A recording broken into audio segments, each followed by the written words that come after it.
Welcome to Saravanas kitchen. இன்னைக்கு நம்ம வீட்டில் என்ன டின்னர்னு பார்க்கலாம் வாங்க. இன்ஸ்டன்ட் தினை மாவு தோசை தான் நான் ஊற்றிக்கிட்டு இருக்கேன்.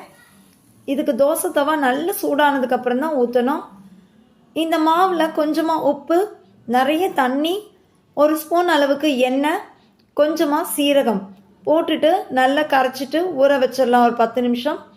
அதுக்கப்புறம் தோசை தவாவில் ஊற்றிட்டு சுற்றி எண்ணெய் ஊற்றியாச்சு. இப்போ ஒரு சைடு நல்லா செவந்துருச்சு. இப்போ நான் திருப்பி போட்டுட்டேன். இன்னொரு சைடும் நல்லா செவக்கட்டும். நிறைய தண்ணி ஊற்றி நல்ல தோசை தவா சூடானதுக்கப்புறம் ஊற்றினோம்னா தான் நம்மளோட இந்த திணை மாவு தோசை வந்து ரவா தோசை மாதிரி சூப்பராக சாஃப்டாக முறுமுறுன்னு வரும். இதுக்கு தொட்டுக்கிறதுக்கு நான் தக்காளி சட்னி வச்சுருக்கேன். அட்டகாசமான டேஸ்டில் இருக்க ரெண்டுமே. இன்னைக்கு நைட் நம்ம வீட்டில் இதுதான் டின்னர். வாங்க ஃப்ரெண்ட்ஸ், சாப்பிட்லாம்.